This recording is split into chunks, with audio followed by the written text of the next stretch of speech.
Okay, eyebrows or something. Hello everyone, so this is my first video and I'm actually super excited by the things that I'm gonna tell you. Also, I'm super excited because this is my first video that's speaking English. I hope my English won't bother anyone, and let's start! So let's deep dive into it. Basically, I'm gonna talk about three things today, which what I was doing for the last 6 months and what I'm gonna do for the next 6 months and my decisions and my life updates. So first life update is, drum roll, I'm moving to Paris! I'm super happy about it, to be honest. As you can see, I was back into Turkey and I was back in my family's house. So after living alone in Paris for a while, living alone, like, plus Paris wasn't really a good thing for coming back to parents' house, because it was Turkey plus parents' house, you know, so many things would change in my life. So also the Paris, when I was living in Paris, was my first time living alone. As a 23-year-old, I was used to many things super fast by living alone, making your own decisions about like coming home late and nobody's wondering where you are.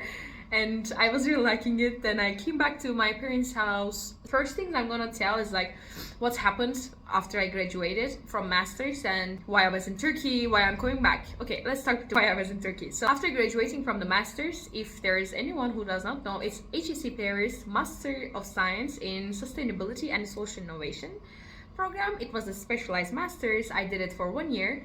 It's actually, the whole program is 1.5 years, but the other half is like you're gaining internship experience and validating that for HEC credits. So it was like studying part was 1 year. So I completed that, and right after I couldn't find a job in Paris. But also the thing is, I don't want to like market it as like I tried so hard but they're not getting me. It's like I also didn't try so hard because I was like being my like first time in abroad and first time alone and first time being not with my parents. I was like homesick a lot, and my cat was sick all the time. I had a cat for 10 years and he was sick. Right after I got into Paris, he diagnosed with cancer, so he was very sick. So all the time in Paris I was like, most of the times I was super depressed and crying lately because of this my cat situation. I went to Turkey in every opportunity that I found, but it wasn't enough. I was very homesick, so I wanted to go to Turkey, so I didn't really look for many opportunities. I applied to opportunities that I came through, but like they didn't happen. So I ended up in Turkey, and I started in a startup in Turkey. It is about AI. They're building AI products, and what basically we were doing is like, I was in the growth part of it, so I was like in the marketing part, social media, PR stuff about whole, and the collaborations, B2B business, like basically I was in the growth process of it, but it's a startup, so like you don't have defined positions. So I was working in that startup. I worked in that startup for 6 months. Why that startup? So basically I didn't apply to that one as well. Yeah, I didn't apply to many. That wasn't really a thing that I was thinking, because I'm a sustainability graduate, so I was thinking about going to the stuff that I actually like: humanitarian aid and sustainability, world-changing impact management and everything. But like these fields are like super niche still in this world, still in 2024. It's gonna be 2025 soon. Maybe it's gonna change a bit soon, but like back then it wasn't. Back then meaning 6 months ago. This startup just appeared to me, to be honest, because like I had a close friend that I worked in another job before. So I had an ex-colleague that is working in that startup. So she just told me that this is such a good environment, the people are like super smart, and it's like super growing fast. I think you would enjoy it a lot, because we worked together before with her. She knew that how I was working in my work and how I was like processing stuff, how I like to work. So like she thought that it's gonna be perfect for you. She was right. I was like, okay, then I'm gonna consider it, because anyway I don't have any offer and I don't really have a plan right now. So I just went with the startup. Also, one of the most important things that I'm gonna deep dive into another video topic, it was like financials that also made me do it. I was working in there for the 6 months. It was very growing super fast as any scaling startup, and the people that I worked with was very smart, and the founder was a ex-MBB and my manager was ex-MBB as well.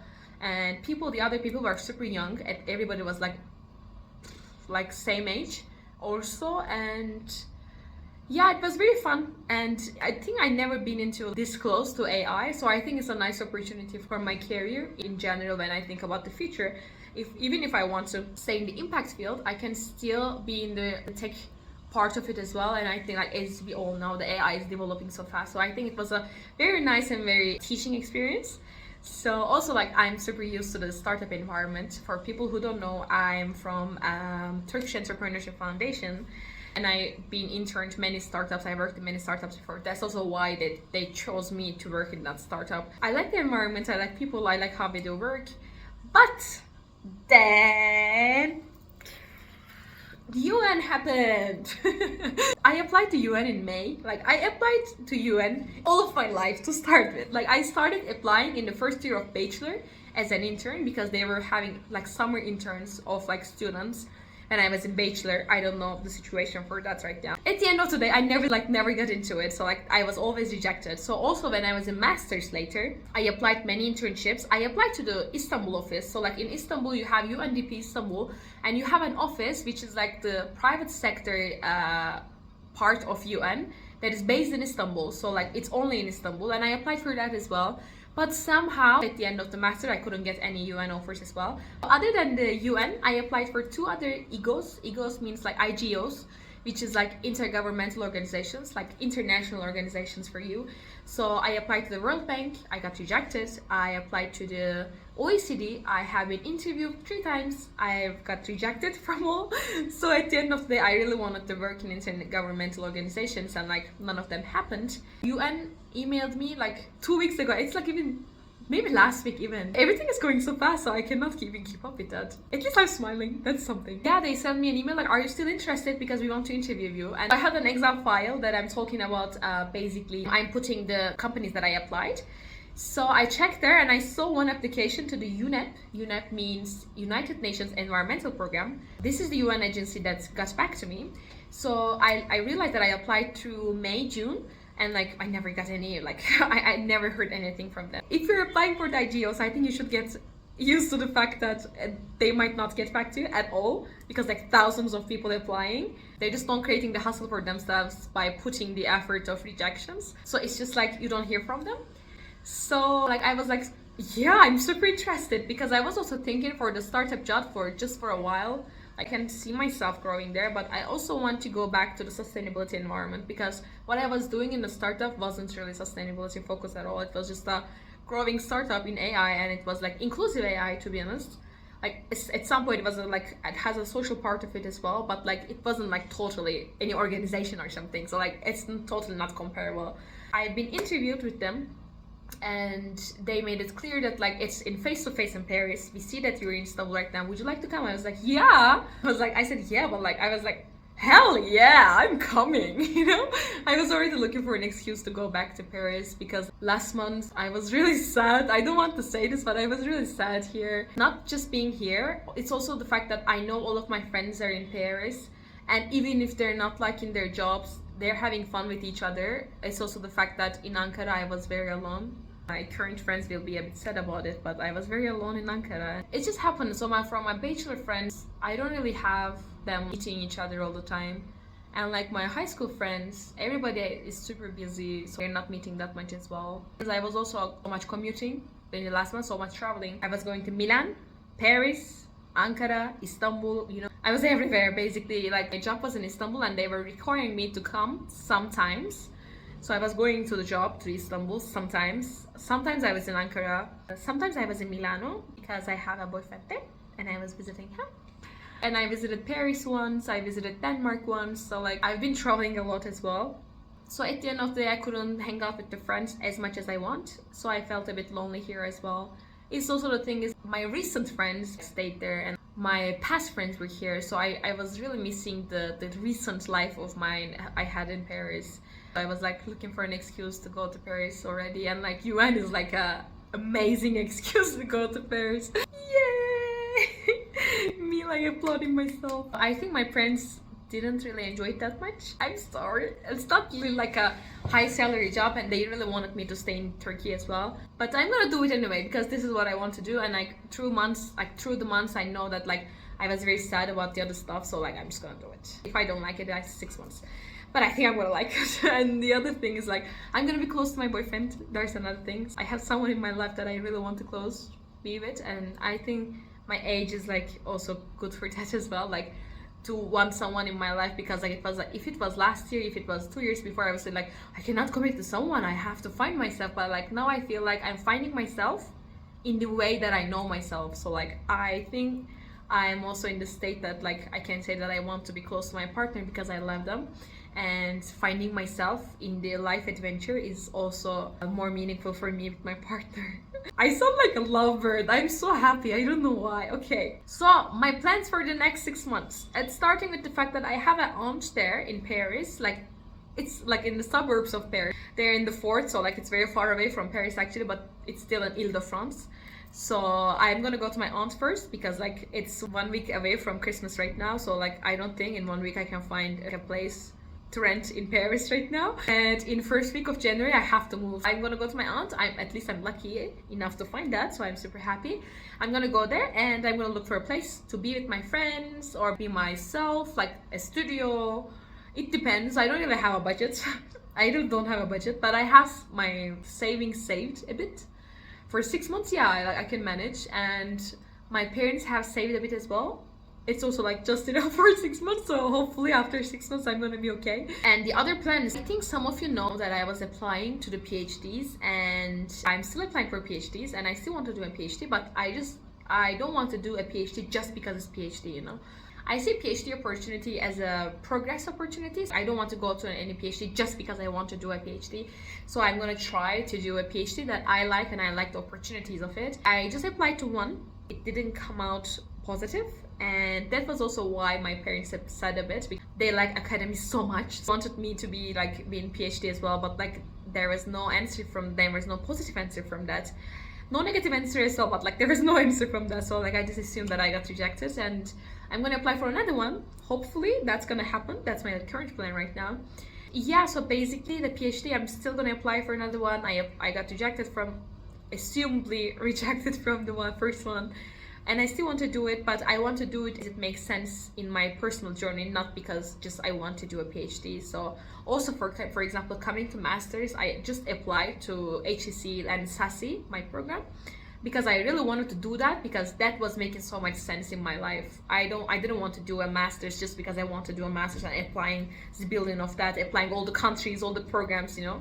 I know that like there are several cities that I would like to be there, and I'm not quite wrong about myself. I'm quite right about myself. Like when I was telling myself I'm gonna like Sassi and I'm gonna like Paris, both of were true. In the PhDs also, like I'm looking for opportunities that I'm gonna like, and cities that I'm gonna like, and the life projection that I'm gonna like, because PhD is a long-term commitment.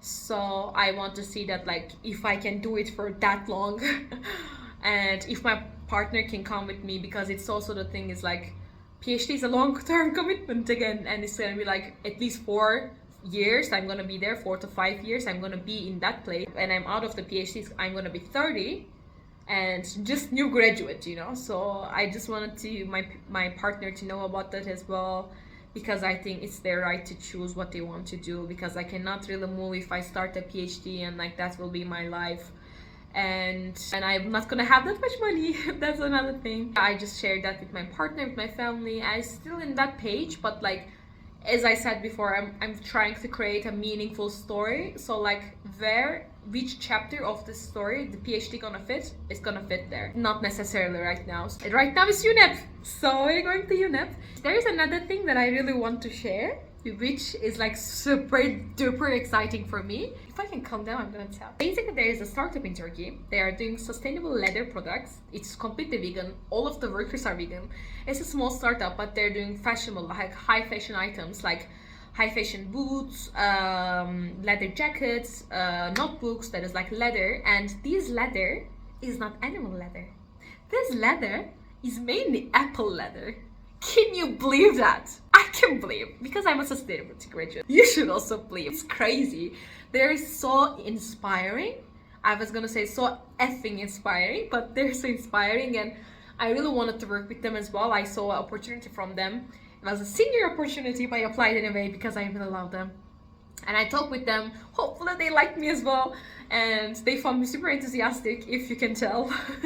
We've been talking here and there and like back and forth, and we decided to work together. Yay! Not full-time though. I'm gonna work with them as like part-time / full-time. Is like a in between, more like a freelance, not freelance, I'm gonna work for them, but like part-time to full-time, more flexible hours system. And better part is, in their agenda, they have a plan to open up to Paris and France basically, and they want to open a store in Paris and come there and move there as well, the founders. It's so exciting. Vegan leather in Paris as a pop-up store, as like a high fashion, you know. It's completely sustainable, completely handmade, completely vegan. It's like also recycling everything that is including sustainability. And decent work happening in that startup, and like I'm gonna work with them, and they might come to Paris and we might open sustainable fashion brand, you know. Oh my god, I have a heart, you know. I'll calm down. I'm gonna work fully remote because now they're in Istanbul, but not all team in Istanbul. Like they're super open to remote because they're small startup and they have like main operations in Istanbul. Like they're sold in Istanbul and to Turkey right now from Istanbul. But I told them I'm going to Paris and they were happy to do so. So I'm super happy to start in that journey with them as well. I think that like the thing is sustainability, yeah, but also like fashion. I really like fashion, as you can tell. Fashion is a way for me to express myself. So I'm super happy to do it as well. Dream come true, and for the last 5 months I was like, I'm gonna quit, you know. Every day I was like this because I was like, that's not my life purpose. I don't want this money anymore. I want to find something that is gonna make me happy. I want my friends. I was like this.